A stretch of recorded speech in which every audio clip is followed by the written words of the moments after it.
C'est le moment, c'est l'instant. Barcelone, le Palau San Jordi, dos à dos. Voilà pour le théâtre. Et Yannick Agnel, on l'espère, comme rampe de lancement côté français.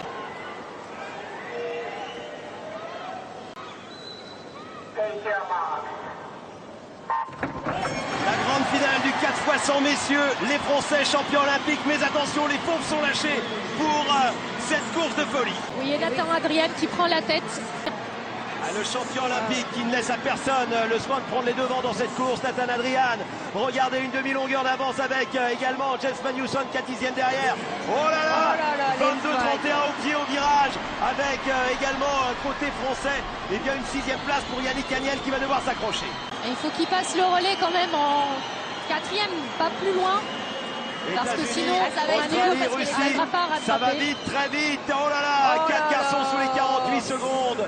Ou presque avec les Français 7e, 48-76 pour Yannick Agnel. Ça va être compliqué, il faut que Florent Manodou se lâche complètement. Ouais, mais bonne coulée pour Florent Manodou qui est passé sous les vagues et qui maintenant arrive à accrocher le Russe. États-Unis, Russie, Australie, il va Il falloir y a les Italiens, s'accrocher. il y a les Allemands au-dessus. Tout va se jouer au centième près. Très dur. Très dur ce 4x100. Avec Florent Manodou qui remonte Qui est dedans, en 5e position. il remonte sur la 4e position parce qu'on était dans le 7e au premier 100. Et là Fabien Gillot Et qui c'est va bon, s'élancer. très bon 100 mètres pour Florent Manodou. Florent Manodou, moins de 48 secondes lancées, c'est bien, les Français 4e. Et Fabien Gillot qui part, 3e relayeur. Et Fabien Gillot. Il a nagé ce matin, il a déjà testé cette eau de Barcelone. Et on voit qu'il n'est pas entamé, il s'accroche bien à Anthony Ervin. Ouais, et Tommaso Dorsonia surtout. Et Fabien Gillot qui revient sur le Russe. Allez, la coulée, Fabien a s'accroché à Ryan Lochte, comme l'avait fait et surtout à Vladimir Morozov. Et on s'approche fort au fur et à mesure, c'est pas mal. Ouais, il y a les Australiens qui rapprochent les Américains. Les Français qui sont 3e, 4e au virage, mais tout près. Au moins de 47 secondes lancées. C'est très bon pour Jérémy. Allez, Jérémy. Très bon pour Jérémy. Jérémy Stravius, le roi de la coulée, qui va tenter d'aller chercher le titre pour les Français. Il est passé devant les Australiens dès la coulée. Les Russes, les Américains, côte à côte. Ligne numéro 4 et 5, les États-Unis, la Russie. On est passé, il est premier, il passe la coulée.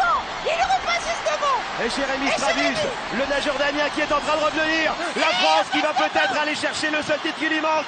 Avec à la ligne numéro 5, la Russie. Jérémy Stravius et les Américains qui reviennent. Allez Jérémy, peut-être le titre. Les Français, champions olympiques et champions du monde. Miraculeux, exceptionnel, sensationnel. Les Français ont réussi un exploit colossal. Champion du monde, un an après le titre olympique, l'exploit stratosphérique, il a été stratosphérique. Jérémy Stravius dans le dernier relais, imaginez, il a nagé très vite pour aller cueillir les États-Unis, la Russie et l'Australie une nouvelle fois 4e. On leur a fait le même coup qu'au jeu, ils l'ont pas vu venir. Ils croyaient qu'Agnel était passé, qu'il était parti en tête. Eh bien non, on avait une deuxième carte à jouer, c'était Stravius.